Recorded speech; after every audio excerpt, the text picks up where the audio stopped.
tardes, bienvenidos a esta conferencia virtual de la Coalición por la Libertad de Asociación,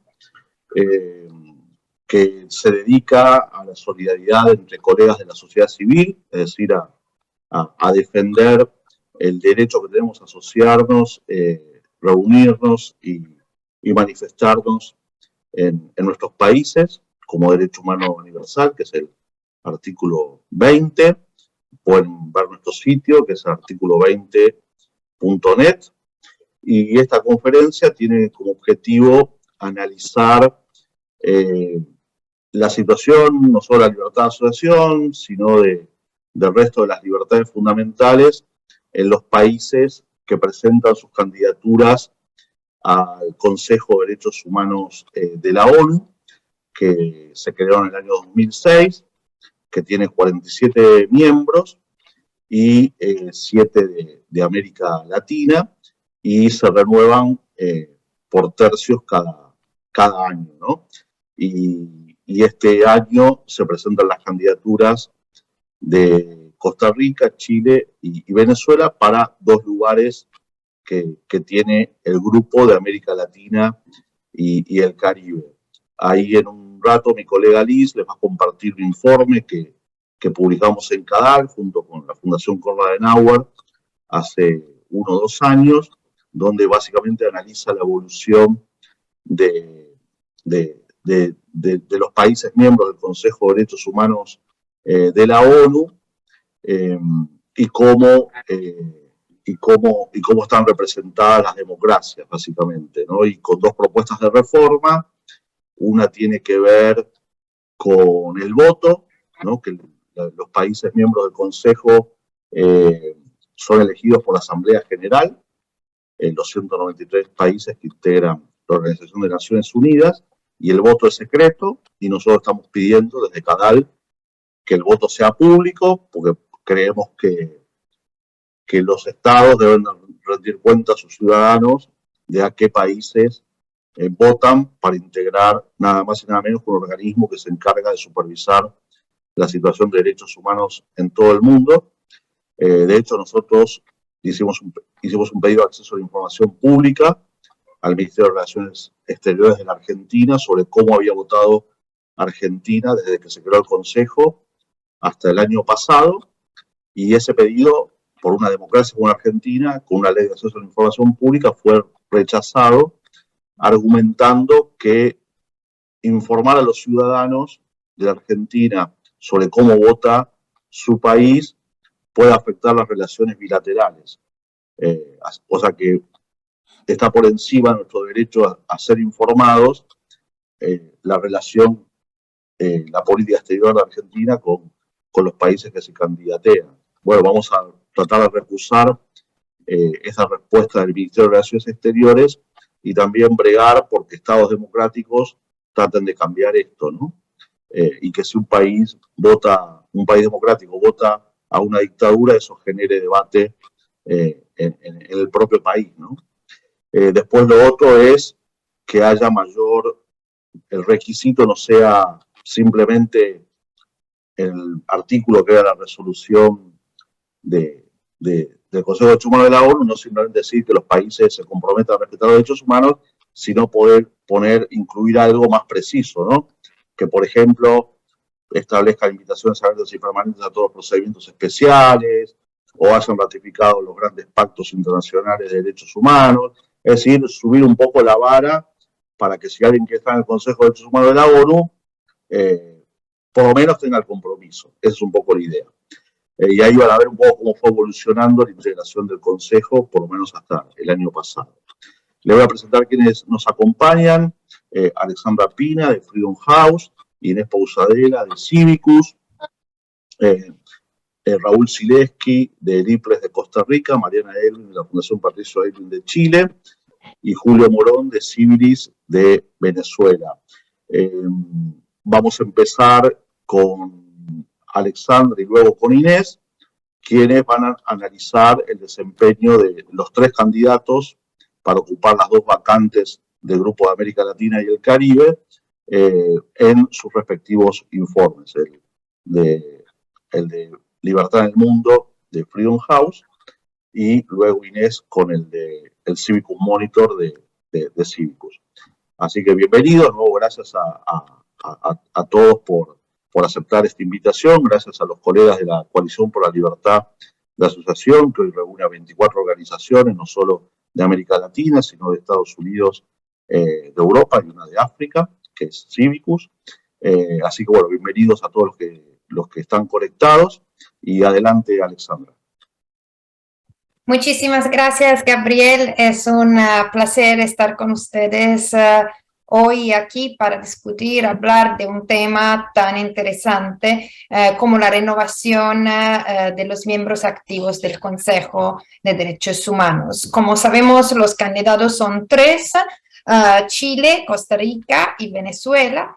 Y las sillas son dos. Entonces, por segunda vez desde que empezó el Consejo de Derechos Humanos, hay esta situación donde hay más candidatos que puestos. Sabemos que esto pasó también en la votación del 2019, donde Costa Rica se candidó al último minuto. Casi llegó, pero en realidad no, los votos por muy pocos votos no pudo pasar. En realidad, estos tres candidatos son muy interesantes si los analizamos desde el punto de vista de los derechos humanos, respecto de la democracia y respecto de las dimensiones fundamentales de las democracias, entre las cuales obviamente está el respeto de los derechos humanos. Como bien dijiste, Gabriel, Freedom House publica desde el 1973 un informe anual que se llama Libertades en el Mundo, donde analizamos las distintas dimensiones de las democracias y basado sobre nuestro análisis definimos si los países son libres, parcialmente libres o no libres. Las categorías principales son dos: los derechos políticos y las libertades fundamentales. Entre los derechos políticos están obviamente las elecciones, el pluralismo político, las instituciones, el funcionamiento de los gobiernos, y entre las libertades civiles hay la libertad de expresión, de asociación, el Estado de Derechos y las libertades individuales. Estos tres países se colocan, dos de ellos se colocan muy por encima entre los países más libres, democráticos, y el Estado de Venezuela está muy abajo. Como dije, analizamos todos los países del mundo, entonces 195 países y 15 territorios, y Chile y Costa Rica están muy por encima. Analizando todos los países del mundo, se encuentra Chile en posición 20, a paridad de Alemania, y Costa Rica en posición 35. Venezuela es en posición 31, pero empezando por los peores. Entonces vemos que están a los dos extremos. Y esto pasa lo mismo o aún más si nos focalizamos solamente en la región de las Américas, entonces incluyendo todo el continente del hemisferio occidental. Chile está en la posición 4, Costa Rica en la posición 8 y Venezuela en la posición 34. Entonces, peor de Venezuela en esta región está solamente Cuba. Interesante también son los puntajes. Los puntajes van desde 100, que es el máximo nivel de libertad, hasta un puntaje de 0.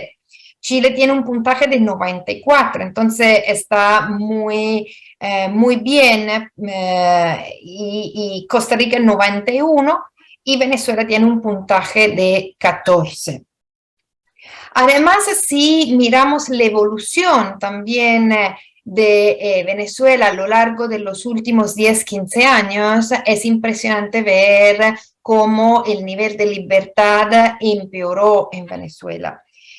En los últimos 10 años perdió 27 puntos y en los últimos 15 años perdió 37 puntos. Entonces es el país que después de Nicaragua perdió más puntos en los últimos 15 años. Nicaragua también es impresionante, perdió 44 puntos. Así pensamos a lo largo de 100, de un puntaje de 100, es impresionante. Pero tenemos que decir, como bien dijiste, Gabriel, que a votar los miembros del Consejo son todos los países del mundo. Entonces, esto nos da un poquito la respuesta a por qué en un consejo, que es el Consejo de Derechos Humanos, hay países, eligen países que no respetan los derechos humanos. Y esto es porque están votados también por todos los países, y si miramos a lo largo de todo el globo, vemos que los países libres son una minoría. Según nuestro informe, hay 83 países libres en el 2022, 56 parcialmente libres y 56 no libres. Entonces, obviamente los países no libres son los que tienen niveles muy preocupantes en todas las esferas democracias. Entonces hay 112 países que no son libres, parcialmente libres, y hay 83 libres. Sabemos que, por ejemplo, Cuba, que es el país menos libre de este hemisferio, ganó su puesto con 170 votos, entonces con una mayoría increíble de votos. Entonces entre estos 170 hay por lo menos 40 y más democracias que votaron a favor de Cuba en el Consejo de Derechos Humanos.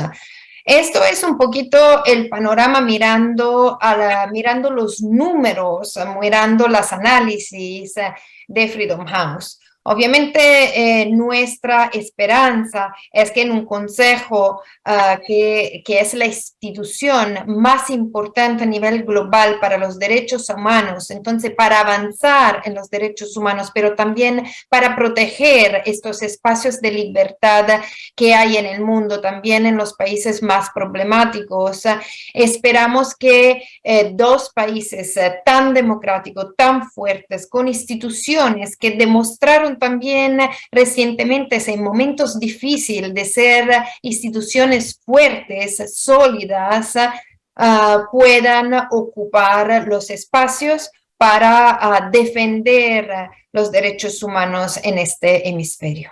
Gracias.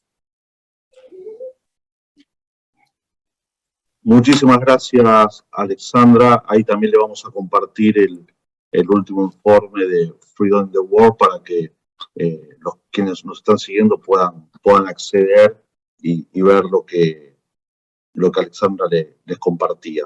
Ahora es el turno de Inés Pousadera, que es experta de Civicus. Así que bueno, muchas gracias, Inés, por acompañarnos. Hola a todos y todas. Muchas gracias, Gabriel. Muchas gracias a Cadal por organizar esta conversación. Bueno, yo me voy a centrar un poco en los análisis que hacemos desde Civicus, sobre todo, bueno, los análisis del espacio cívico, y también un poquito voy a hablar del rol que estos países han desempeñado dentro del Consejo de Derechos Humanos, sobre todo los bloques de votación que se han formado últimamente. Porque Venezuela ha formado parte en los últimos años del Consejo de Derechos Humanos. Bueno, Civicus es una alianza global de organizaciones y activistas de la sociedad civil. Entonces la primera pregunta es ¿por qué le importa a la sociedad civil cómo está compuesto el Consejo de Derechos Humanos de las Naciones Unidas? Y bueno, sabemos que del Consejo de Derechos Humanos emanan estándares de derechos humanos, ese derecho blando internacional que la sociedad civil busca domesticar y solidificar, y que el Consejo de Derechos Humanos debe utilizar esos estándares para escrutar la situación de derechos humanos de cualquier país miembro de la ONU, ¿no? Pero que está siendo colonizado por países que buscan un asiento no para ejercer esa labor de monitoreo, de contralor, sino para blindarse contra ese escrutinio, ¿no? Y lo hacen cubriéndose unos a otros las espaldas. Enseguida voy a hablar un poquito de esos bloques de votación, pero vale la pena mencionar la composición actual del Consejo en función de los, digamos, de los ratings que hace Civicus de la medición de la calidad del espacio cívico de los países miembros, ¿no? Que es un Es un instrumento de medición online que se llama Civicus Monitor, que clasifica a los países por la calidad de su espacio cívico, es decir, por la forma en que respetan o no, el grado en que respetan las libertades de asociación, de expresión y de reunión pacífica, y los clasifica desde, digamos, en el extremo de espacio cívico abierto hasta el extremo de espacio cívico cerrado, pasando por algunas categorías intermedias, ¿no? Actualmente, en el Consejo de Derechos Humanos hay 6 países, de los 47, 6 países que tienen espacio cívico abierto, 8 que tienen espacio cívico, como le decimos, estrecho, digamos que es la categoría inmediatamente inferior a abierto, 6 que tienen espacio cívico cerrado, 14, entre ellos Venezuela, que tienen espacio cívico represivo, ¿no? O sea, tenemos un bloque más grande de países con terribles restricciones de espacio cívico que de países con espacio cívico abierto o casi abierto, ¿no? Por otra parte, el sistema de derechos humanos de las Naciones Unidas no funciona sin el combustible que aporta la sociedad civil, ¿no? El monitoreo en el terreno, la información que procesa y que vuelca sobre el sistema, ¿no? Para que el sistema funcione se necesitan estados que sean permeables a la sociedad civil, y las buenas relaciones con la sociedad civil empiezan por casa, ¿no? Los estados que imponen fuertes restricciones a la sociedad civil a nivel interno también tratan de obstruir la participación de la sociedad civil en el sistema de las Naciones Unidas, bloqueando a organizaciones, por ejemplo, en el Comité de ONGs del Consejo Económico y Social, y en infinitas maneras, digamos, en cada uno de los espacios de este sistema, que sigue siendo un sistema estadocéntrico, ¿no? Entonces, viendo la calidad del espacio cívico rápidamente, primero hay que decir que los 3 países que estamos examinando, ninguno de ellos se ha sustraído a la tendencia general a la degradación del espacio cívico que hemos visto en el último par de años, ¿no? Desde, digamos, 2019, 2020, los tres países han experimentado algunos retrocesos. Vamos a empezar desde el espacio cívico más íntegro al más degradado. Empezamos por Costa Rica. Para el Civicus Monitor, Costa Rica tiene espacio cívico estrecho, es decir, la categoría inmediatamente inferior a abierto. De hecho, era considerado un país con espacio cívico abierto, pero fue rebajado de categoría, o sea que está como muy en el borde porque cayó de categoría hace muy poco, en diciembre de 2020, ¿no?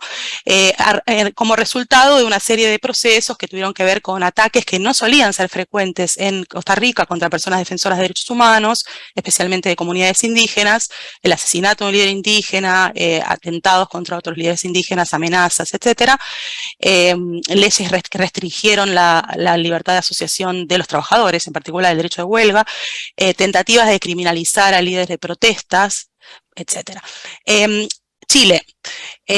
Chile solía tener, según la clasificación del Civicus Monitor, la categoría de estrecho. Y en diciembre de 2020 también, junto con Costa Rica, bajó de categoría, es decir, que ahora está en la tercera categoría, en la categoría intermedia, ¿no? De obstruido. ¿Por qué? Bueno, lo que da cuenta de esa degradación del espacio cívico tiene que ver con la represión de las protestas en 2019, los muertos en la represión, la cantidad de heridos, de detenidos, ¿no? La forma en que se gestionó también el espacio público cuando aunque las protestas disminuyeron durante la pandemia, ¿no? La detención generalizada de manifestantes, etcétera. Está también el hecho de, digamos, de la represión en la Araucanía, ¿no? En particular contra personas defensoras, líderes mapuches, criminalización de personas defensoras de derechos humanos, etcétera. Bueno, hay una serie de procesos que hacen que se haya producido una degradación del espacio cívico. ¿Puede ser que estemos empezando a ver mejoras? Puede ser. Esas mejoras van a tardar en reflejarse en el índice, y además hay algunos problemas estructurales, ¿no? que no tienen que ver con el cambio de gobierno, que hay que ver qué va a pasar, pero que quedó demostrado a partir de las protestas masivas, ¿no? que de verdad se necesita un modelo diferente de gestión del espacio público que no cambia porque cambia el gobierno. Es decir, esa es la situación de Chile, ¿no? Ahora, pasemos al caso de Venezuela. Venezuela, bueno, tiene para el Civicus Monitor espacio cívico represivo, es decir, la categoría inmediatamente adyacente a cerrado. Es un caso de manual de autocratización del régimen político, ¿no? Con una avanzada fuerte contra las 3 libertades que permiten la formación de polos de poder alternativos, es decir, las 3 libertades cívicas fundamentales, ¿no? De Venezuela es del caso del cual tendría más cosas para decir. Obviamente voy igual a creo que es el caso que menos hace falta enfatizar. Voy a estar repitiendo las cosas que vamos a decir todos en esta reunión. Venezuela estuvo varias veces en la lista de vigilancia del Civicus Monitor, que es una lista que tiene la función de llamar la atención sobre procesos veloces y profundos de degradación del espacio cívico, aunque la categoría no cambie. Cuando se producen esos procesos lo remarcamos en una lista que tiene una función como de incidencia política, en particular en 2019 después de la represión de las protestas, ¿no? Vamos a, digamos, para resumir muy brevemente, voy a decir que los principales factores que incidieron sobre esta clasificación y sobre la puesta del país en la lista de vigilancia tuvo que ver con la represión de las protestas, el uso excesivo de la fuerza, las detenciones arbitrarias, el acoso de personas defensoras, de periodistas, la forma de encarar, de reprimir la labor de las organizaciones de la sociedad civil durante la pandemia en el contexto de una emergencia humanitaria compleja, que además es fruto de la crisis política de Venezuela, el acoso y la represión de organizaciones de derechos humanos que trabajan en la entrega de ayuda humanitaria, ¿no? El gobierno ha llegado a encarcelar a trabajadores humanitarios, ¿no? Los intentos de restringir la financiación y las actividades de la sociedad civil, los ataques contra los medios de comunicación, las personas defensoras humanos, los periodistas, etcétera, etcétera, etcétera. Bueno, básicamente un asalto contra las 3 libertades cívicas fundamentales, o sea que si pertenecer al Consejo de Derechos Humanos fuese un premio para los países que tienen mejor desempeño en materia de derechos humanos, claramente Venezuela no se lo merecería. Pero hay algo más que nos tiene que preocupar a la hora de pensar, bueno, quiénes van a ocupar estas sillas en el Consejo de Derechos Humanos, que tiene que ver con la consistencia entre el orden interno y la actuación internacional, ¿no? Costa Rica representa un círculo virtuoso en ese sentido. Es un país democrático con espacio cívico sano, que se ha embanderado históricamente en estos principios para defenderlos y promoverlos a nivel internacional. Con algunas inconsistencias, por supuesto, como podemos ver muy recientemente a nivel regional, por ejemplo, con las vueltas que ha tenido para ratificar el Acuerdo de Escazú, entre otras muchas cosas, ¿no? Pero Venezuela es el mejor ejemplo contrario, de consistencia en el sentido inverso. Es un círculo vicioso, ¿no? Más que virtuoso, entre orden interno y comportamiento en el orden internacional. Y para eso me voy a tomar solo un par de minutos para mencionar una cosa que a mí no es que me llamó la atención, pero puesto blanco sobre negro me impactó bastante, ¿no? Que es el análisis de las votaciones en el Consejo de Derechos Humanos en los últimos años y los bloques que se formaron y el rol que ha desempeñado Venezuela en esos bloques de votación, ¿no? Yo básicamente lo que hice fue analizar, obviamente, solo las resoluciones que fueron pasadas o aprobadas, y solo las resoluciones que fueron aprobadas con voto, porque para eso es que hay registro de los votos, y lo que he encontrado es de una manera, de una sistematicidad que impresiona, ¿no? El Dream Team de los autoritarios, ¿no? Un bloque de 6 países en el que siempre ha votado Venezuela, junto con Bolivia, China, Cuba, Eritrea, la Federación Rusa, ¿no? Han votado negativamente solos en muchos casos en resoluciones sobre Bielorrusia, sobre Siria una y otra vez, 3, 4, 5 veces, sobre Nicaragua, sobre Sudán del Sur, sobre Irán, sobre Burundi, asistencia a Ucrania, Etiopía, Eritrea, Sri Lanka, Afganistán, sobre Rusia, sobre la situación en Ucrania frente a la invasión rusa, ¿no? Siempre han votado estos 2 países, esos 6 países juntos. En algunos casos, en algunos pocos casos, uno de ellos se quedó fuera, pero en algunos casos se les unieron otros, siempre autocracias. Filipinas, Somalia, Pakistán, etcétera, etcétera, etcétera. O sea, son bloques completamente sólidos, ¿no? Y las únicas resoluciones que Venezuela, por ejemplo, ha votado positivamente han tenido que ver con en algunas resoluciones donde no ha habido votos negativos, ¿no? Reconociendo las contribuciones, las personas defensoras, declaraciones bastante inocuas, digamos, o sobre derechos económicos y sociales, ¿no? El derecho al desarrollo, el derecho a al apoyo internacional, etcétera, etcétera, etcétera. Es decir, podemos ver en contraposición con esto, por ejemplo, el rol de Chile, ¿no? Chile también, podemos hacer una revisión, es mucho menos interesante, porque lo que llama la atención justamente es cómo Chile ha votado alineado con las democracias históricamente, como Costa Rica ha votado alineado con las democracias históricamente cuando estuvo en el Consejo en 2012-2014, y como Venezuela, el rol de pivote que ha formado en los últimos años, que ha cumplido en los últimos años, votando con este bloque de autocracias. Es decir, el rol dañino que representa, que juega a nivel internacional, es algo que nos tiene que preocupar y es una razón más para tratar de evitar que un país como Venezuela ocupe un asiento en el Consejo de Derechos Humanos.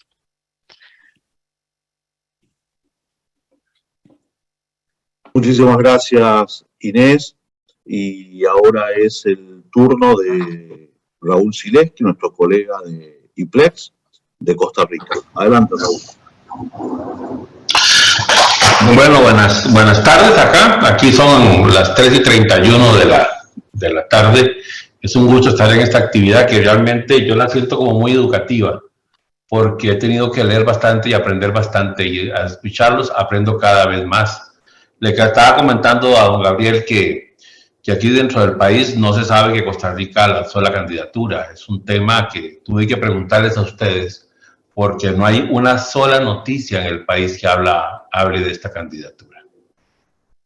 Como ustedes ven, yo prácticamente creo que Chile, yo no tengo dudas de que Chile llegue a ese puesto. Me parece que aquí la discusión va a ser más entre Venezuela y de Costa Rica. En esta vez espero que Costa Rica haya llegado a tiempo para poder plantear su nombre. Chile lo hizo en mayo del 22, Venezuela lo hizo 25 de julio del 22 y Costa Rica ahora en agosto, en un periodo de transición de gobierno, porque el actual gobierno prácticamente está empezando, entró en el mes de mayo.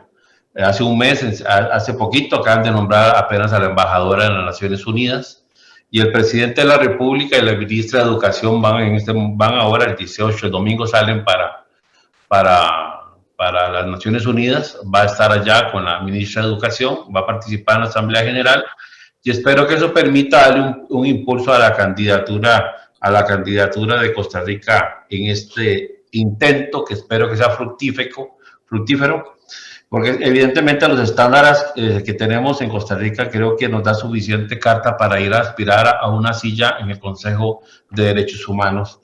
Como ustedes vieron, fuera del problema que tenemos en el espacio cívico por cuestiones internas, fundamentalmente, el asesinato del indígena, que era el líder indígena en la zona correspondiente, y también el otro problema que se presentó con las huelgas del país, que hicieron que se pasara una ley que lo que hace es que se limitó un poco el asunto de la huelga. Aquí es que las huelgas eran pagadas prácticamente. Si iban a huelga, les pagaban la huelga. La ley lo que hizo fue que sí pueden protestar la gente, pero tiene que hacerlo fin de semana, como hacen en otros países en Europa, y se les puede cancelar el salario hasta que se les vuelva, si la huelga es legal o no legal. Eso pues restringió el espacio cívico, había una amplia libertad. Pero fuera de eso, el problema es que se están planteados en general. Costa Rica goza de muchísimos derechos humanos. Hay un gran avance en todos los sentidos. Yo nací en Costa Rica, estoy muy orgulloso de ser costarricense. Yo digo lo que pienso, como le digo a mucha gente, aquí no tengo temor de nada, de ser perseguido, ser amenazado, ser encarcelado o ser hostigado por nadie. Hay un gran avance en el tema de la mujer, de los derechos de la mujer. Hay un gran avance en los derechos de los niños y protección de la infancia en general.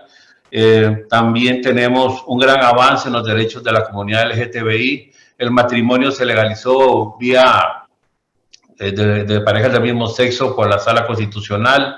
El sistema de salud costarricense, con todas las críticas que uno pueda hacer comparativamente, es un sistema de salud sólido y muy vigoroso.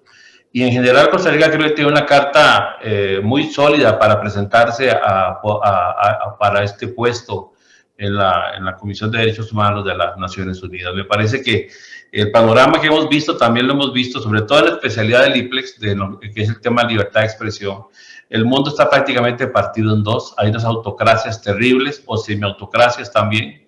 Y las libertades es una lucha constante de todos los demócratas en este momento. Sí me llama la atención, y yo no sé, que ustedes saben más que yo, si el grupo GRULAC, y yo hago como pregunta, Grupo de América Latina y el Caribe de Naciones Unidas, me parece que son los primeros en ver si logran un acuerdo en los candidatos de la región. No sé,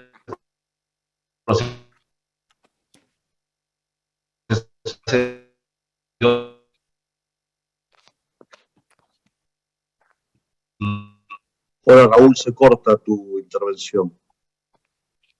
Los candidatos, los 3 candidatos a la escogidos en esta oportunidad. Era una embajadora pues, muy capaz, muy comprometida con los temas de mujeres, de género, y el hecho de que el presidente vaya allá me parece que también va a ser un impulso importante, porque si bien es cierto, nosotros hemos hecho observaciones a los excesos de nuestro actual presidente en temas de libertad de expresión y maltrato a la prensa, también es cierto que yo estoy seguro que sí está muy claro en la importancia de defender los derechos humanos y que Costa Rica vuelva a tener un rol importante que me parece que ha bajado a nivel internacional en defensa de los derechos humanos.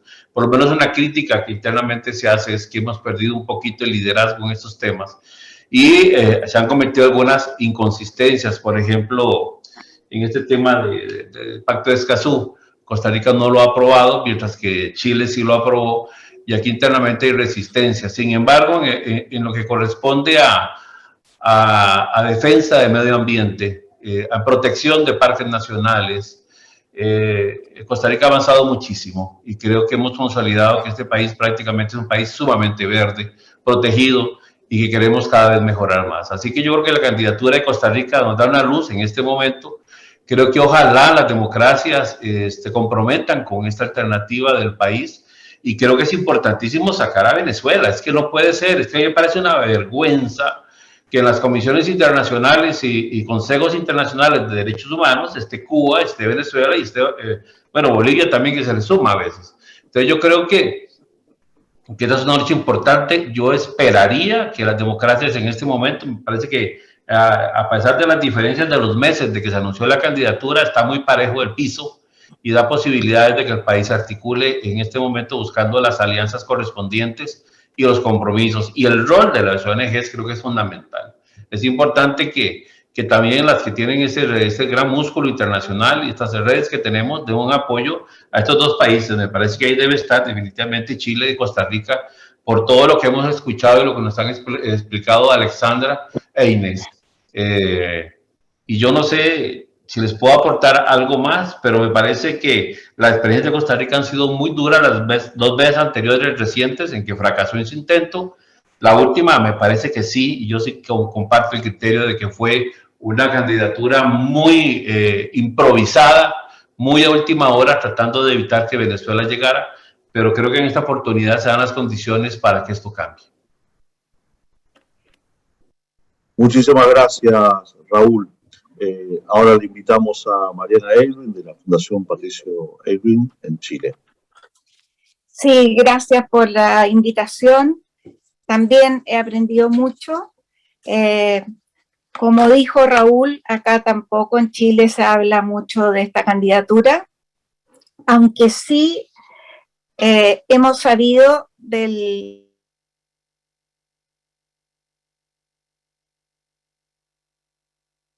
Perdón, sí hemos sabido del interés por participar, ya que Chile prefirió participar en esta elección en vez de en la elección de un juez en la Corte Internacional de La Haya, cosa que fue muy cuestionada aquí dentro de Chile y da la impresión de que las dos cosas no eran posibles realizarla en el mismo momento. Ahora, Chile tiene una larga tradición en defensa de los derechos humanos. Bueno, el embajador chileno Hernán Santa Cruz participó en la creación y en la Declaración Universal de los Derechos Humanos, siendo este uno de los pilares fundamentales de la política exterior chilena. y después de la dictadura creo que una gran conciencia y un trabajo muy importante en relación a la valoración, a la defensa, a la protección y a la creación de una institucionalidad fuerte que permita, una institucionalidad que permita también que el Estado chileno tenga musculatura para enfrentar los problemas de derechos humanos. Ahora, es cierto que los derechos humanos se defienden en democracia y que estamos viviendo crisis en nuestras democracias y que la democracia en América Latina también es frágil, pero con la misma claridad, o sea, la crisis que ha vivido Chile en el último tiempo no tiene ninguna relación con las crisis que han vivido otros países como, bueno, Nicaragua, Venezuela o lo que vive Cuba e incluso algunos países en Centroamérica en relación a el resguardo de los derechos humanos. Nosotros tuvimos esta gran estallido social en octubre del 2019 y lo que es interesante es que ese estallido se logró encauzar institucionalmente y hemos tenido desde entonces una elección para definir si se cambia la Constitución o no, otra para elegir convencionales y otra de salida para aprobar o rechazar, y en este caso fue rechazada la propuesta de la convención, que puede sonar sorprendente que haya sido rechazada por un 62% en una votación inédita en Chile, donde votó el 85% del padrón electoral. Y sin embargo fue rechazada porque de alguna manera esa convención estuvo muy marcada por la extrema izquierda y con un sesgo, yo diría, bueno, indigenista, por ejemplo, que nuestro país tiene 19 millones de habitantes y tiene 1.200.000 integrantes de pueblos indígenas, y la Constitución pretendía crear 11 naciones para algunos de estos pueblos que tienen 4.000 personas que los integran. Entonces fue muy conflictivo el proceso, pero yo quiero destacar que fue un proceso muy institucional y que hoy día se está buscando un acuerdo para cómo sigue ese proceso y se cambia la Constitución. Yo escuchaba a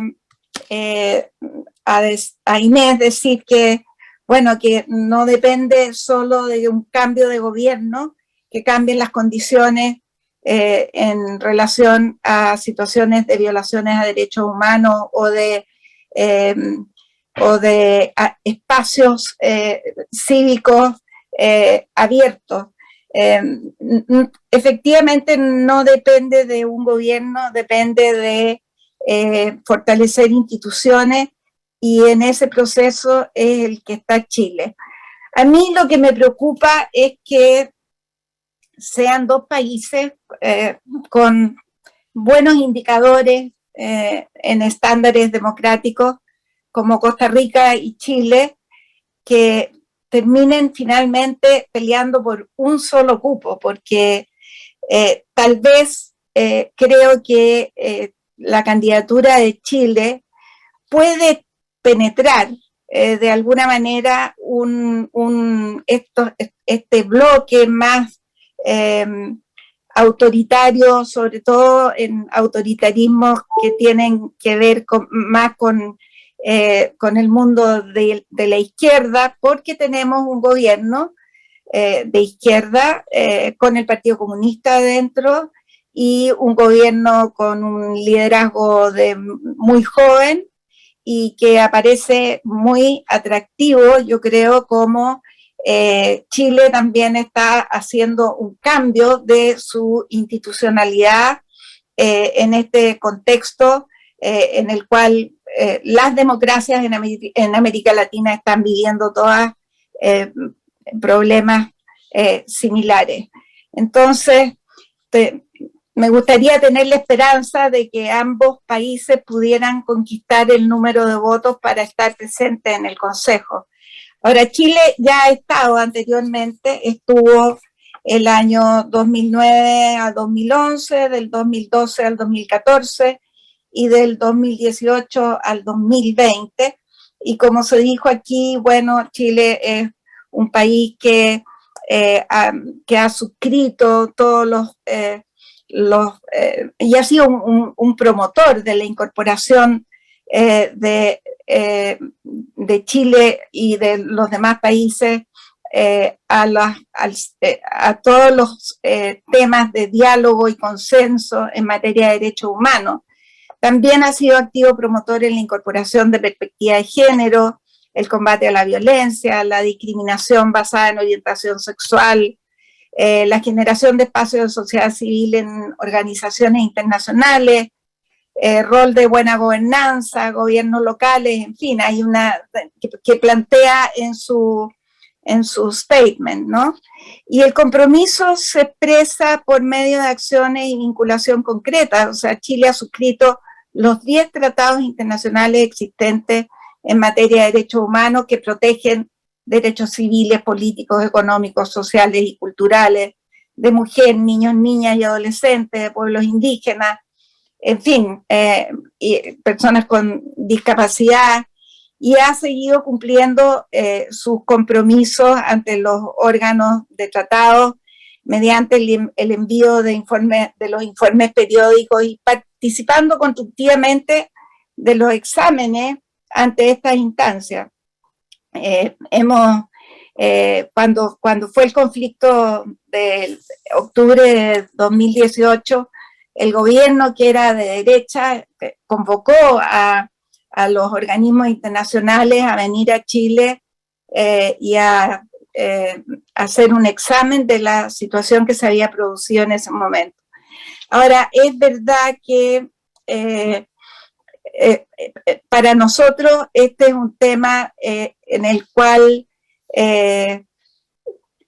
no hay una política, o sea, Chile tiene una política de Estado en esta materia, y creo que a pesar de la polarización que estamos viviendo en este momento y de los conflictos internos que hay, a mí me parece que va a prevalecer este carácter de política de Estado y esta firme convicción de que la defensa de los derechos humanos es un eje fundamental para fortalecer la democracia y para la existencia de la democracia. Y quisiera terminar haciendo eco de lo que dijo Gabriel al principio. O sea, yo creo que organizaciones como las nuestras debiéramos tener una voz fuerte respecto de que el voto sea público y no sea secreto, porque puede ser la única manera de romper estos bloques que se forman para proteger atropellos a las libertades de las personas, atropellos a los espacios públicos, atropellos a la dignidad y a los derechos humanos. Por lo tanto, no sé, mis deseos, por cierto, es que ojalá pudieran Chile y Costa Rica lograr esos 2 cupos. Y también creo, y con esto termino, que finalmente es verdad que son 195 países los que participan, pero cuando en un consejo que tiene como fin velar por que se respeten los derechos humanos en el mundo, y están países que no los respetan, eso juega muy en contra también de la imagen de los organismos internacionales y en este caso de Naciones Unidas. Gracias. Muchísimas gracias, Mariana, por tu participación. Ahí mi colega Lisette le compartió 2 informes de mi también colega Brian Shapira y Roxana Perel. Uno es sobre la falta de compromiso de Cuba ante el sistema universal de derechos humanos, que tiene un símil con Venezuela, es decir, cómo Cuba ha incumplido durante años con el sistema universal, al tiempo que es miembro del Consejo de Derechos Humanos de la ONU, y el otro sobre las votaciones, donde Cuba vota también con Venezuela, es uno de esos 6 países que antes mencionaba Inés. Y en el año que Cuba se candidateó no hubo competencia como en el Grupo de América Latina y el Caribe, como va a haber este año, ¿no? De hecho, creo, si no recuerdo mal, y Brian podrá corregirme acá a través del chat, creo que a un país que le pedíamos que compita era Chile, y Chile no presentó su candidatura ese año, ¿no? Y Cuba es uno de los que en el GRULAC trata de acordar las votaciones precisamente para que no haya competencia, ¿no? Ahora le doy la palabra a Julio Morón de Civilis, precisamente de Venezuela.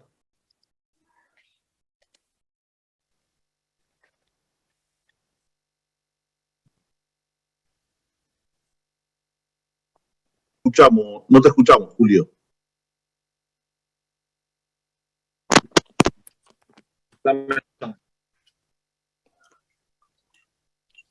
escuchan? Ahora sí, perfecto. Bueno, muchísimas gracias, Gabriel, por cederme la palabra. También quisiera agradecer a Alessandra, a Inés, a Raúl y a Mariana por sus exposiciones, por sus intervenciones. Bueno, como bien dijo Gabriel, a mí me toca hablar del caso no tan bonito de los 3 candidatos que hay hoy en día, y es el caso de Venezuela. Venezuela se está postulando a un 4º mandato como miembro del Consejo de Derechos Humanos, mientras el país atraviesa un escenario complicado en el cual convergen, en primer lugar, una emergencia humanitaria compleja declarada por el Consejo de Derechos Humanos en 2016, producto del colapso institucional del Estado venezolano y que se presenta particularmente aguda en las áreas de alimentación, de salud, de educación y servicios públicos, y que al día de hoy el Estado venezolano no la ha reconocido. También converge una crisis migratoria y de refugiados, donde actualmente se calcula que 6.8 millones de venezolanos se han visto forzados a salir del país, según cifras de ACNUR, y que hoy por hoy, junto con la crisis ucraniana, es la crisis de este tipo más grande que hay en el mundo.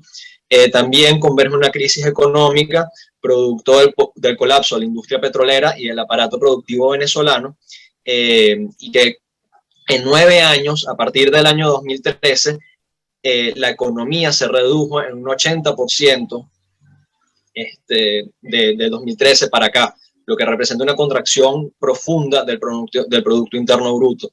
Y también converge una crisis política marcada por la ausencia de independencia de poderes y del Estado de Derecho, donde también hay persecución política y violación sistemática de derechos civiles y políticos, especialmente aquellos que conforman el espacio cívico, que son reunión pacífica, libertad de asociación, libertad de expresión, participación pública, y también se le agregaría la defensa de los derechos humanos.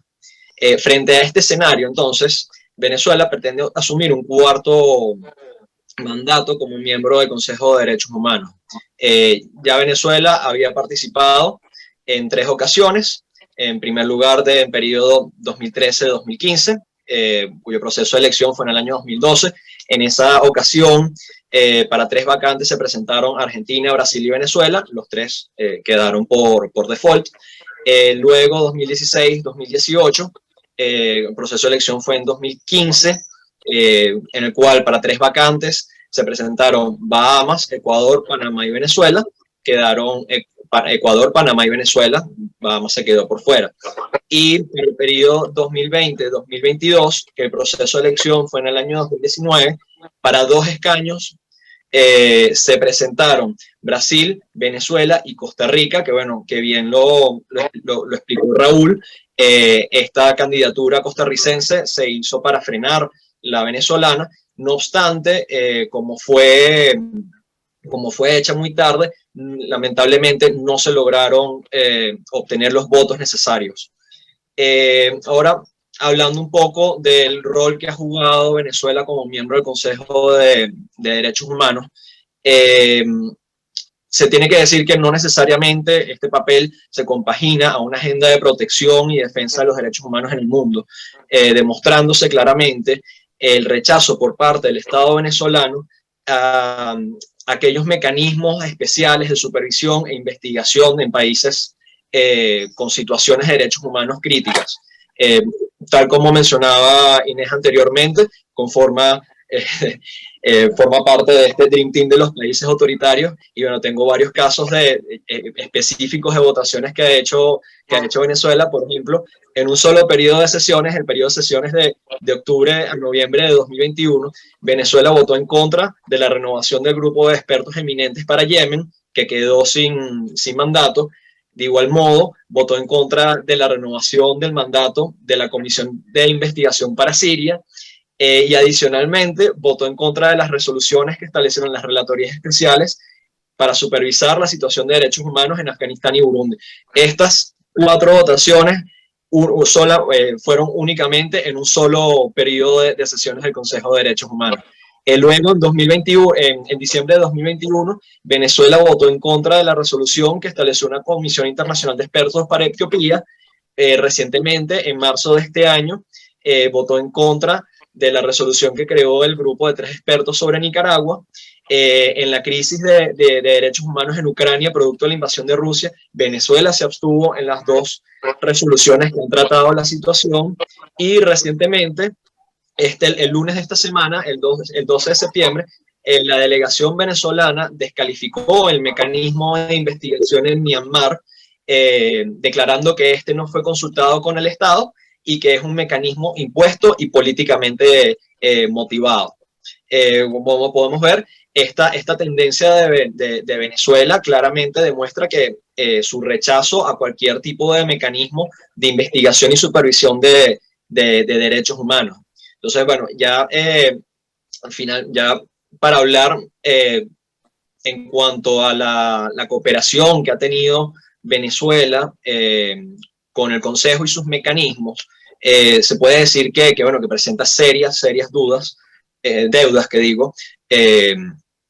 en materia de cooperación. Por ejemplo, con la oficina del Alto Comisionado de Naciones Unidas para Derechos Humanos, la relación con esta oficina comenzó en 2017 y 2018, cuando se realizaron 2 informes sobre la situación de derechos humanos en Venezuela, para los cuales la oficina no recibió cooperación del Estado, y que posteriormente fueron descalificados por el gobierno. Luego, en 2019, el Estado extendió una invitación a la alta comisionada Bachelet para visitar el país. Esta se produjo en junio de 2019, y en ella se anunció el establecimiento de una presencia de la oficina del Alto Comisionado de Naciones Unidas para Derechos Humanos acá en Venezuela, con base en una carta suscrita con el gobierno. Hasta el momento, la carta permite principalmente brindar asistencia técnica.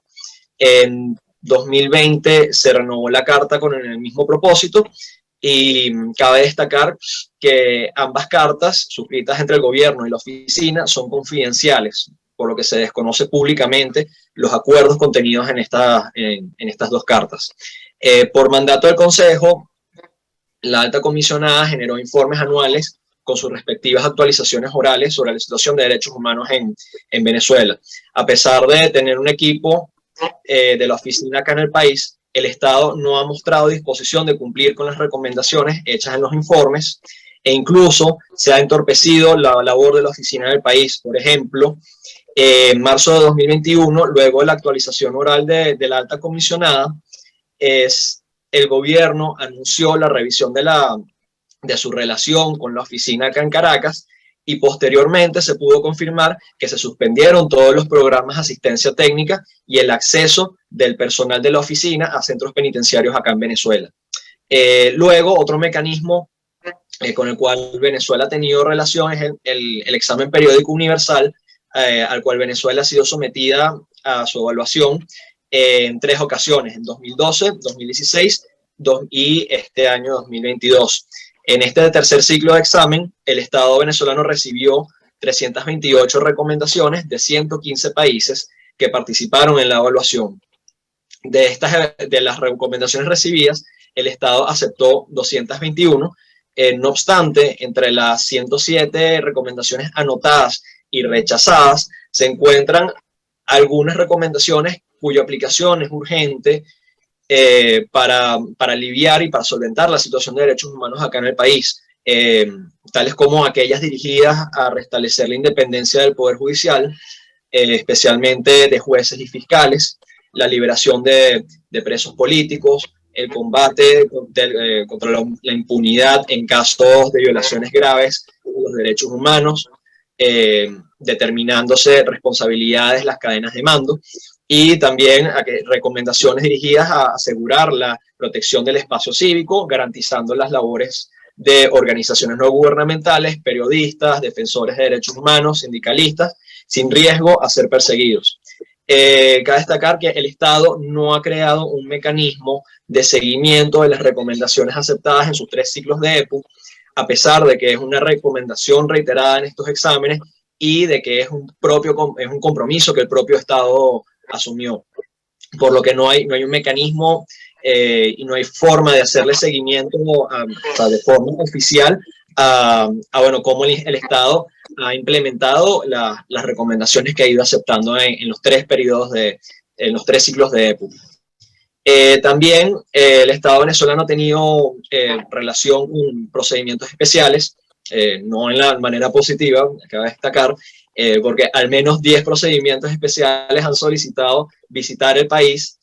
No obstante, algunas solicitudes están pendientes de hace más de 10 años y solo se ha producido la visita a la Relatoría Especial sobre el impacto negativo de medidas coercitivas unilaterales en el disfrute de los derechos humanos. Es decir, una Relatoría Especial que a partir de las sanciones impuestas por el gobierno de Estados Unidos, por la Unión Europea y otros países, al Estado venezolano le convenía esa visita. Sin embargo, las otras solicitudes de visita, han sido ignoradas. Sí, hay que destacar que el Estado venezolano invitó a las relatorías especiales este año, invitó a las relatorías especiales sobre el derecho al desarrollo, el derecho a la vivienda, la alimentación, sobre la discriminación racial y la experta independiente sobre los efectos de la deuda externa en el disfrute de derechos humanos. Sin embargo, como dije, es renuente a invitar procedimientos especiales en materias importantes para la situación de derechos humanos en el país, tales como las relatorías en libertad de asociación y reunión pacífica, la relatoría especial sobre ejecuciones extrajudiciales, la relatoría sobre la independencia de magistrados y abogados, relatoría sobre tortura y otros tratos crueles e inhumanos, o la relatoría sobre la situación de defensores de derechos humanos. De igual modo, el Estado no ha dado respuesta a las comunicaciones enviadas por las relatorías especiales y grupos de trabajo. Y ya para finalizando, en Venezuela, para Venezuela se formó una misión de determinación de los hechos, creada en el año 2019 gracias al impulso y al liderazgo de países del Grupo de Lima, especialmente Perú, Argentina y Colombia. Esta misión fue renovada en su mandato en 2020 por 2 años más, y en este periodo de sesiones de septiembre a octubre se está buscando una segunda renovación por 2 años más de esta misión. Bajo su mandato, la misión se encarga de investigar ejecuciones extrajudiciales, desapariciones forzadas, detenciones arbitrarias, casos de tortura y otros tratos crueles, inhumanos o degradantes cometidos desde el año 2014, en el año 2014 y especialmente en el año 2017 hubo 2 periodos de protestas contra el gobierno de Nicolás Maduro, se vieron violaciones a los derechos humanos, detenciones arbitrarias, ejecuciones extrajudiciales, hubo casos de tortura, y bueno, la misión se encarga de investigar y esclarecer estos hechos. El informe que produjo la misión en el año 2020 evidenció indicios de que, bueno, de que se cometieron crímenes de lesa humanidad en los contextos de las protestas de 2014 y 2017, y estos indicios están en proceso de investigación por la Corte Penal Internacional. Al día de hoy, las autoridades gubernamentales no han permitido la entrada de este mecanismo al país, a pesar de las insistentes solicitudes del mismo mecanismo, a pesar de las insistentes recomendaciones que hubo en este tercer ciclo de examen periódico universal. Y bueno, como dije anteriormente, el Estado venezolano, y también a modo de conclusión, se podría decir que el Estado venezolano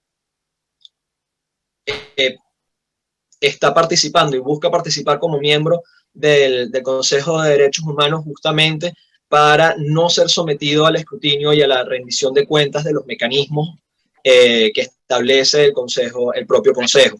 Por eso la agenda no ha sido de promoción y defensa de derechos humanos, sino más bien de entorpecer el debido funcionamiento del Consejo y de sus mecanismos. Y bueno, y me sumo a las palabras de Raúl y Mariana, y los deseos también de que, bueno, de que tanto Chile como Costa Rica consigan y concentren la cantidad de votos suficientes para quedar dentro del Consejo de Derechos Humanos. Entonces, bueno, muchas gracias.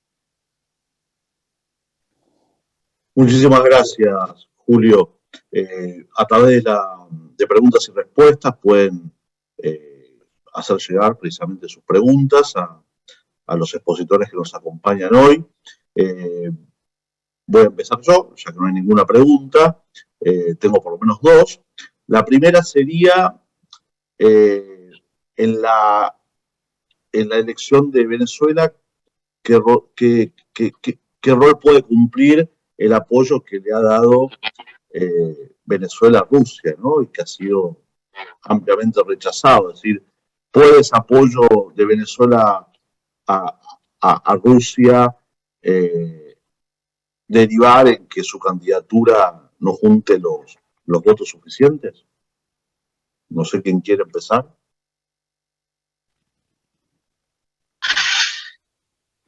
Bueno, yo podría decir un comentario al respecto. Para el caso de Ucrania y la situación de derechos humanos en Ucrania, a partir de la invasión de Rusia, Venezuela se abstuvo en las dos resoluciones que trataron el tema. Y bueno, yo creo que esa abstención son abstenciones que valen como votos que nominalmente serán abstenciones, pero en la parte simbólica son votos en contra de la condena contra la invasión rusa, de la invasión rusa, y el llamado al cese al fuego. Yo creo que bueno, como bien dijo Inés en su intervención, Venezuela forma parte de un bloque bastante consolidado de países, no solo en el Consejo, sino a nivel general en Naciones Unidas, donde bueno, como se explicaba se explicaba en un principio, las democracias en Naciones Unidas son minoría, y por lo tanto Venezuela, al formar parte de ese bloque de autoritarismos,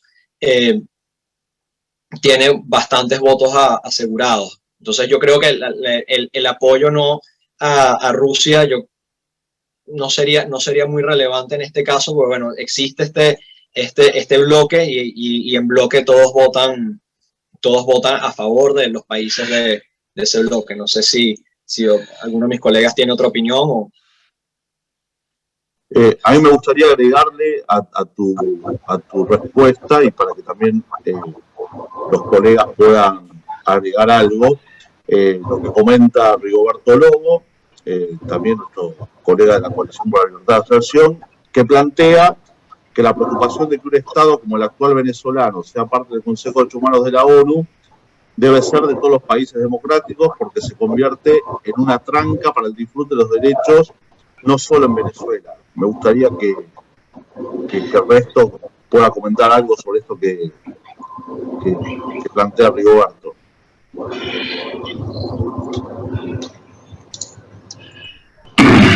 Gabriel, yo pienso que, como decía ahora el compañero Julio Morón, sí, el bloque de las dictaduras van a seguir fieles al apoyo a Venezuela, y creo que también las democracias más consolidadas posiblemente van a inclinarse a votar por las democracias. Aquí la discusión son los países intermedios, que son, digamos, los que se mueven a partir de compromisos y alianzas circunstanciales, y que posiblemente ahí vamos a tener la definición final de cómo termina este proceso de elección. Creo que están clarísimos algunos países de que Venezuela no es absolutamente bueno, como otros países que están ahí, como Cuba, como representantes en una comisión internacional de derechos humanos. Todos saben que efectivamente esos países ni están a favor de los derechos humanos, ni están promoviendo los derechos humanos, ni les importan los derechos humanos. Su fin es obstaculizar y en lo posible imponer su voluntad y seguir con esta falacia, o no sé ni cómo llamarlo, de dictaduras que están ahí en el Consejo para evitar precisamente lo que nos estaban preguntando, evitar resoluciones y evitar acciones que afectan esas dictaduras y entorpecer todo proceso democrático en el mundo.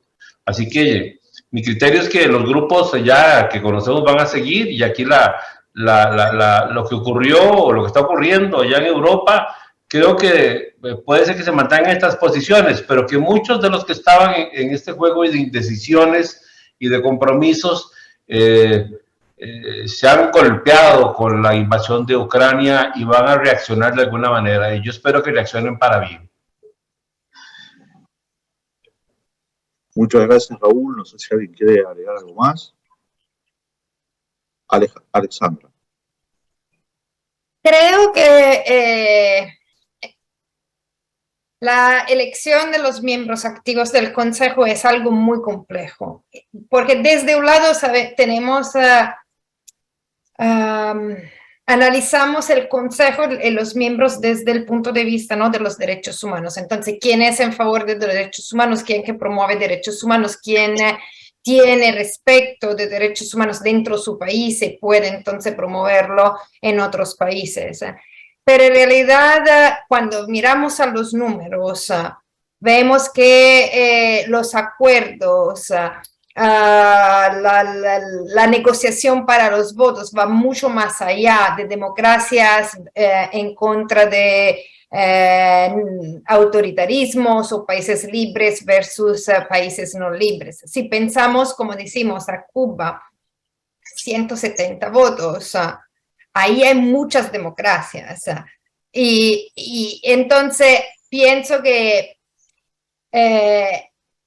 obviamente nosotros somos parte de la sociedad civil y tenemos nuestras lentes, pero también es importante ver un poquito los juegos que están atrás y también pedir a las democracias que se despierten un poquito, porque países como Costa Rica, países como Chile, puede ser que no tienen tantas fuerzas o no está al centro de su estrategia tener toda una estrategia de advocacy para preparar sus candidaturas. Pero mientras las democracias están ocupadas con muchas cosas, vemos que países como Cuba lo tienen muy programado todo. Y entonces ahí es ver cuánto un país como Venezuela está preparando esta candidatura y desde cuándo.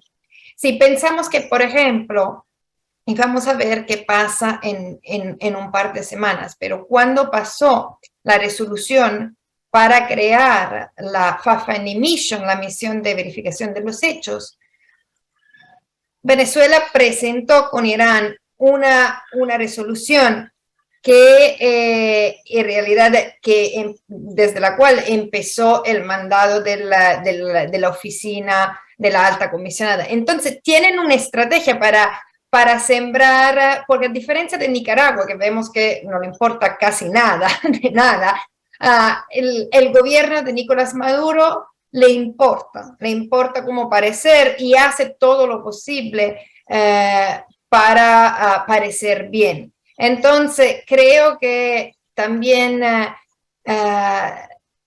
como sociedad civil tenemos que pensar, es que también nosotros estamos en mil cosas, ¿verdad? Pero tenemos que pensar cómo poder presionar los países para llegar a septiembre, octubre más preparados, o pues esperamos que nos sorprenda, se lo tienen todo preparado esta vez.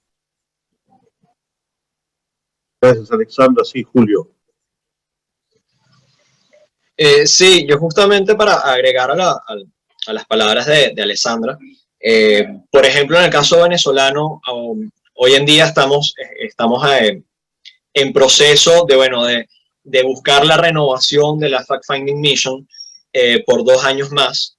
Y bueno, por lo menos las organizaciones de sociedad civil nos hemos tenido que enfrentar a una narrativa que se ha venido imponiendo en los espacios de discusión, en los foros internacionales, en las mismas organizaciones internacionales, impulsada por el gobierno venezolano, de que existe una cooperación entre el gobierno venezolano y el sistema de Naciones Unidas, que está la oficina de la alta comisionada, bueno, no es una oficina como tal, sino es una presencia, porque todavía no es, o el gobierno no ha querido que se forme una oficina permanente acá en Caracas, que esa cooperación basta y sobra para que el gobierno vaya llevando a cabo las reformas necesarias y seguir cooperando con el sistema, y que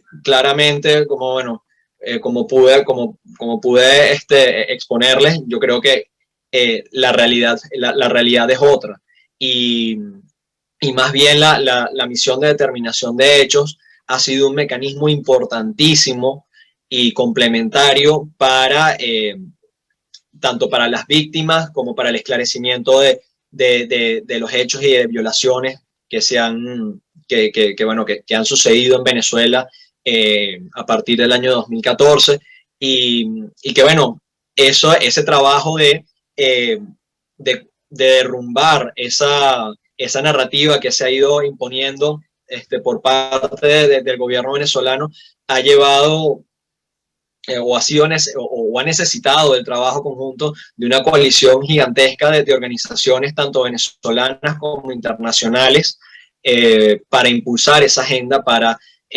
mostrar la necesidad que tiene la misión para los derechos humanos acá en Venezuela.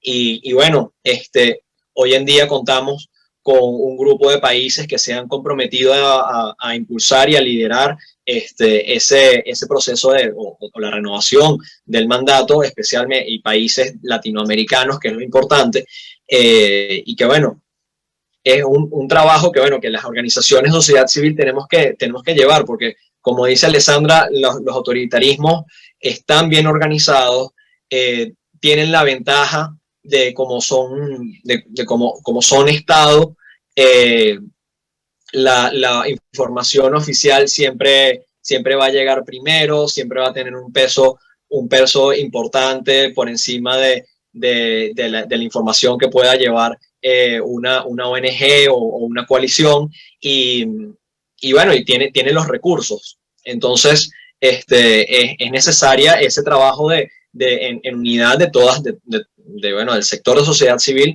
para ir derrumbando esas narrativas que quieren imponer desde gobiernos y regímenes autoritarios. En serio. Muchas gracias, Julio. Sí, Inés. Sí, no, yo solo quería hacer un breve comentario en relación con bueno, esto que ya vienen diciendo, ¿no? Sobre algunos temas, que hay algunos temas que rompen, ¿no? Que quiebran esas coaliciones democráticas, y también, qué sé yo, en el Consejo de Derechos Humanos, históricamente, uno de los temas que ha tenido ese efecto ha sido Palestina, ¿no? O sea, Venezuela vota siempre, positivamente todas las resoluciones sobre los derechos del pueblo palestino, y ahí se rompe la coalición democrática y completamente. Yo creo que dudo que Ucrania tenga ese efecto, pero también pienso que con Venezuela no tiene por qué resultar tan difícil como fue con Cuba. Cuba era una causa perdida para los demócratas que trataban de impedir que ocupara un sitio en el Consejo de Derechos Humanos. Pero Venezuela no es Cuba. O sea, Venezuela no tiene ese aparato de propaganda, no tiene 6 décadas de propaganda, no tiene esa aura, digamos, de que representa un modelo alternativo de democracia y de derechos humanos. Por más que trate de frotársela, no se le queda pegada. Y creo que ahí hay una batalla que se puede dar, ¿no? Con Cuba, definitivamente, creo que es una batalla perdida, y si vemos los efectos divisivos que tienen en los bloques democráticos de América Latina, ¿no es cierto? Donde entra un factor ideológico que dependiendo de si esos estados democráticos están gobernados por la izquierda o no, va a depender la posición que tiene respecto de Cuba. Yo creo que con Venezuela hay un margen de acción que hay que aprovechar, que como sociedad civil tenemos que aprovechar para producir esos realineamientos. Muchas gracias, Inés.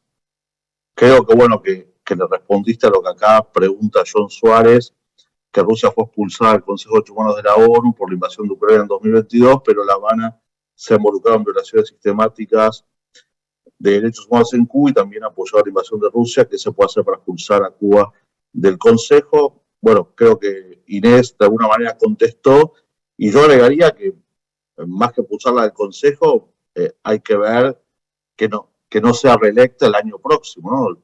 Si hay una previsibilidad que tenemos es que el año que viene se renuevan las 3 bancas del GRULAC, y ya sabemos por el historial que Cuba se va a postular. Entonces, el trabajo es ver si va a haber más candidatos que lugares, y ver quién se le anima a Cuba en América Latina. Entonces, eso yo lo veo difícil, y hay que empezar por ahí, ¿no? De ver quién le quiere hacer frente en la región a Cuba, ¿no? Y agregaría también una pregunta, ¿no?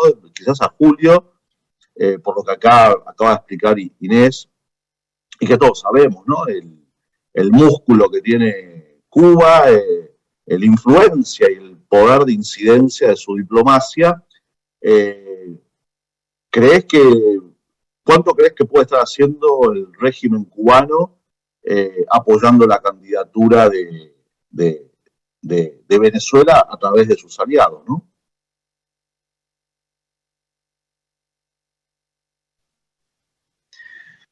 Sí, bueno, yo creo que en verdad la relación que ha tenido Venezuela y Cuba desde hace más o menos 20 años ha sido bastante, por lo menos en áreas, en esferas internacionales, ha sido de senior partner y junior partner. O sea, siendo el senior partner Cuba y el junior partner Venezuela. Quizás Cuba preste todo ese aparato y todo ese músculo diplomático que ha tenido a su disposición para bueno, impulsar la candidatura venezolana. Aunque bueno, es difícil hacer campaña por un país un país que tiene abierta una investigación de la Fiscalía de la Corte Penal Internacional, que ha sido señalada desde más o menos desde hace 5 años para acá, ha sido fuertemente señalada por violaciones graves de derechos humanos. Que bueno, casi se logra que Venezuela no quedara, no repitiera mandato en el año 2019. Lamentablemente la candidatura de Costa Rica entró tarde, y yo creo que, bueno, básicamente por eso es que Venezuela ha querido cambiar la narrativa de país señalado a país que está cooperando con el sistema. Yo creo que esa ha sido la punta de lanza del gobierno venezolano en el Consejo. Se ha visto en el EPU, se ha visto en las intervenciones que ha hecho Venezuela en el mismo Consejo, que están prestos a cooperar con el sistema, que están prestos a cooperar que estuvieron prestos a cooperar con la alta comisionada Bachelet, y que también cada vez que viene personal personal del mismo Consejo de Derechos Humanos para acá, son recibidos por altos personeros del gobierno, les dan visitas guiadas, y bueno, esa es lo que ha tratado de mostrar Venezuela al mundo, de que está cooperando, y quizás Cuba esté por detrás apoyándola con todo el aparato diplomático que tiene. Por eso es que, esa ha sido la insistencia que hemos tenido desde la sociedad civil para derrumbar ese relato con los hechos, con los datos que tenemos y que hemos recopilado, y con el apoyo de las democracias en el mundo, y sobre todo en esta región. Gabriel, yo creo que es claro que Cuba está apoyando a Venezuela. O sea, es creer que el aparato cubano y todos los demás, que son de los mismos, están en estas esferas, ellos están apoyándose constantemente y impulsan su grupo. Y eso no creo que haya duda. Incluso una nota aquí de un especialista de la Universidad de Costa Rica, plantea que posiblemente la reelección de Venezuela se hace después de un sondeo previo que hicieron a nivel diplomático. Así que yo no creo que Costa Rica la tenga tampoco tan fácil. A mí me gustaría que fuera Costa Rica. Vamos a ver qué pasa y cómo se muevan los próximos meses. Esta administración es nueva, tiene cosas muy particulares. Y en el campo internacional me parece que este es un buen ejercicio para este gobierno, a ver qué tal le funciona el nombre del país y la fuerza y el apoyo internacional que pueda sumar. Y sobre el otro que sí me pareció que es importante una referencia sobre la elección de Costa Rica en la Corte Interamericana de Derechos Humanos. La magistrada que quedó electa, porque era la compañera Mariana, no sabía que Chile pudo haber aspirado, pero al final no aspiró, o fue un asunto negociado, no sé. Bueno, en Costa Rica quedó doña Nancy Hernández, que es una magistrada admirable, impresionante, yo la respeto mucho. Y aquí en San José, pues yo creo que la Corte ganó una persona espectacular, igual que estuvo doña Elizabeth Odio en el periodo anterior. Son mujeres que en Costa Rica merecen la admiración y el respeto, creo que nacional, y creo que a nivel internacional doña Nancy aportará mucho al sistema interamericano de los derechos humanos. Y de ahí, desearnos suerte a los ticos, a ver si acaso, ¿verdad? Y a ver cómo echamos para adelante.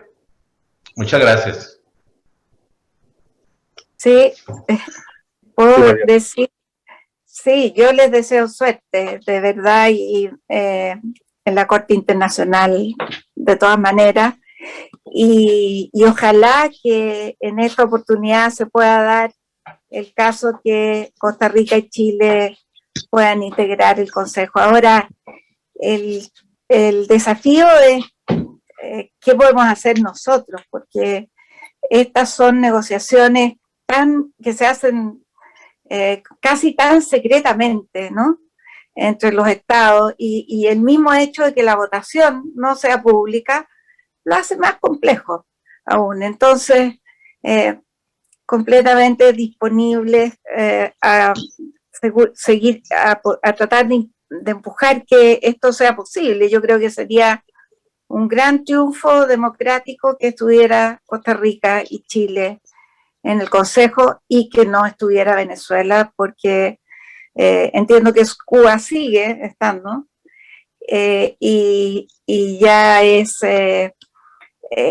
una contradicción absoluta estar en este Consejo con la situación que el pueblo venezolano está viviendo.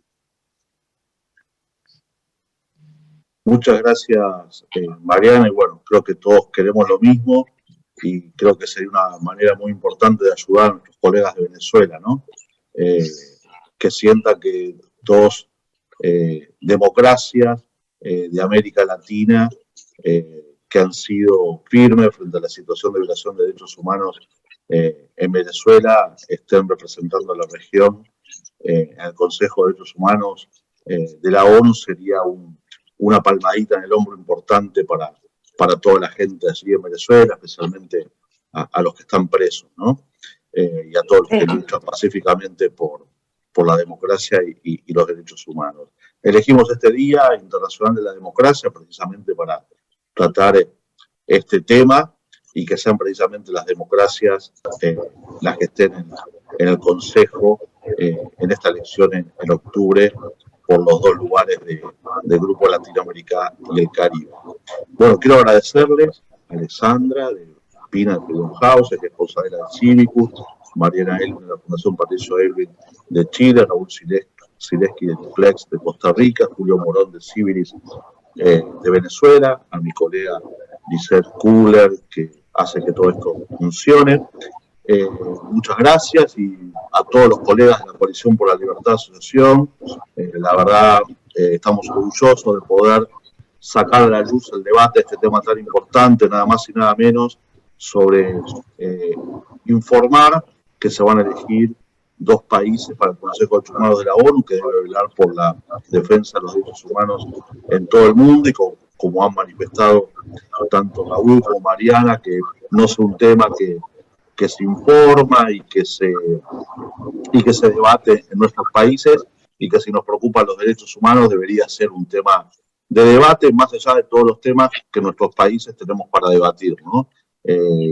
Que hablar de quiénes van a estar en el Consejo de Derechos Humanos de la ONU es un tema muy importante, ¿no? Y sabemos, Mariana, lo sabemos acá en Argentina, que para quienes vivimos en dictadura, hablar de quiénes tienen que estar en un Consejo de Derechos Humanos de la ONU defendiendo los derechos humanos universales es un tema muy importante. Así que les agradezco a todos, a todas, y a quienes nos han seguido en esta hora y media. Y bueno, pronto, la semana que viene, estará este video de esta conferencia virtual disponible, así que espero que lo puedan compartir, en especial a los periodistas. Y bueno, mucha suerte Chile, mucha suerte Costa Rica. La suerte de Chile y Costa Rica será la suerte de nuestros colegas demócratas en Venezuela. Muchas gracias.